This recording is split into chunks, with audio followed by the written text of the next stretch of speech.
Nah, ini terlepas dari bilang politik atau apa, tapi yang namanya kebaikan itu harus diapresiasi, kebaikan itu harus dijunjung tinggi, karena itu dari Tuhan. Kita tepuk tangan. Ya. Jadi terima kasih untuk Bapak Bupati yang sudah memberikan waktu, pengorbanan untuk kami. Tadi juga lumpur-lumpur. Jadi tadi saya kawal dari belakang. Ini bukan Bupati dengan Romo, tapi Bapak dan anak. Ah, itu. Ya, ini ya, itu. Kemudian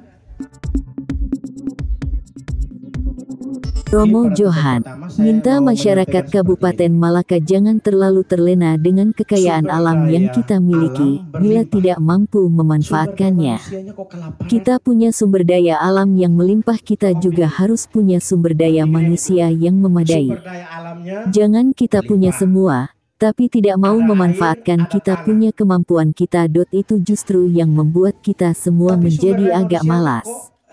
Karena kita merasa sudah punya semua, kata Romo Johan saat berdiskusi usai memberkati lahan jambu mete program peremajaan jambu mete yang ditanam secara simbolis oleh Bupati Malaka Dr. Simon Nahak, SHMH, di kebun kelompok tani Amanekat di Desa Webetun Kecamatan Rinhat Kabupaten Malaka Provinsi NTT Rabu tanggal 14 Maret tahun 2024. Menurut Romo Yohanes Franciscus Mali, PR.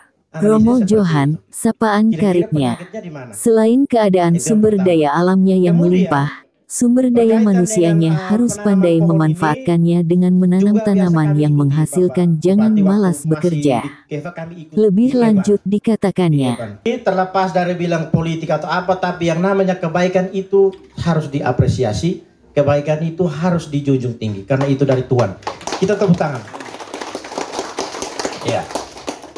Jadi terima kasih untuk Bapak Bupati yang sudah memberikan waktu, pengorbanan untuk kami. Tadi juga lumpur-lumpur. Jadi tadi saya kawal dari belakang. Ini bukan Bupati dengan Romo, tapi Bapak dan anak. Ah, itu. Ya, ini ya, itu. Kemudian berkaitan dengan yang penanaman ini, di kabupaten itu boleh saya katakan dia mempunyai sistem yang makro. Nah, mikronya itu pada akar rumput yang disebut desa. Sekarang bagaimana antara itu sinkron.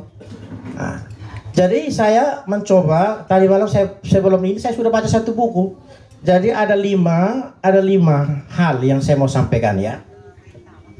Dia sedikit Inggris dia punya itu ya. Yang pertama itu survei.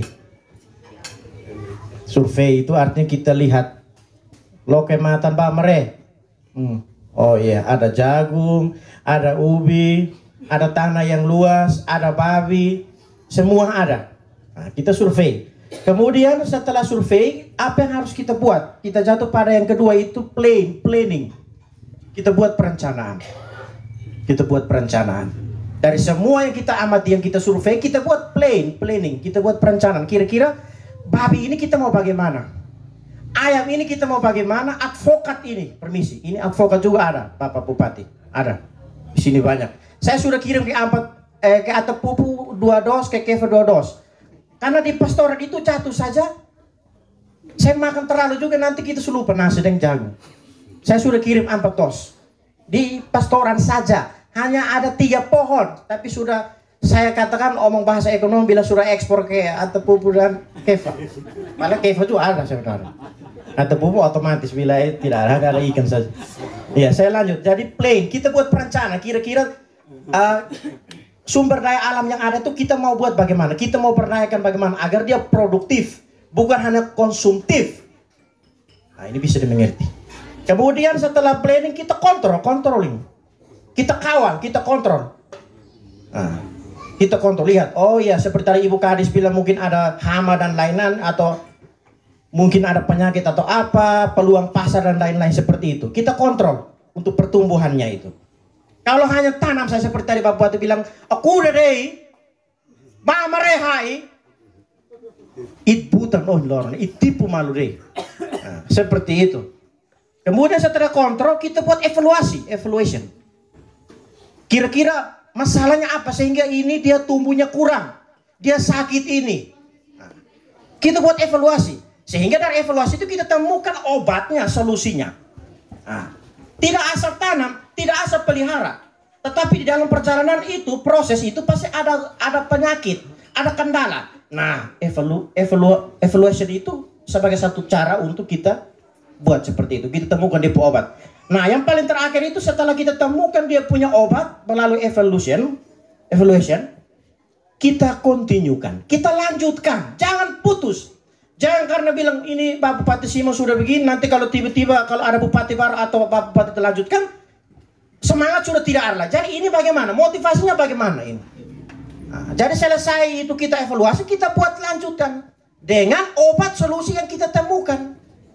Nah, jadi pertanyaannya sekaligus harapan sekiranya dari pihak Kabupaten dalam ini Ibu Kadis ya membuat satu kebijakan yang mengikat dengan mereka yang saya langsung di desa saja minta maaf Bapak Camat supaya langsung Bapak Camat tinggal kontrol saja. Nah, sehingga jelas mengikat. Nah, ini akan memberikan efek yang positif. Tapi kalau kita hanya begini-begini, wah deh. Nah itu neon 2004, 24, 25, 26, 27 omong-omong terus juga sama saja. Saya mau menginginkan perubahan. Ini berbicara sebagai saya juga orang Malaka. Memang family ikut Bapak, tapi how mau sia susteran SPS mah klinik beton wan. Hari-hari ada tanam di situ, kubur di situ. 32 tahun yang lalu. Jadi how mau Malaka, Fehan, Wehal. Iya larang. Terima kasih.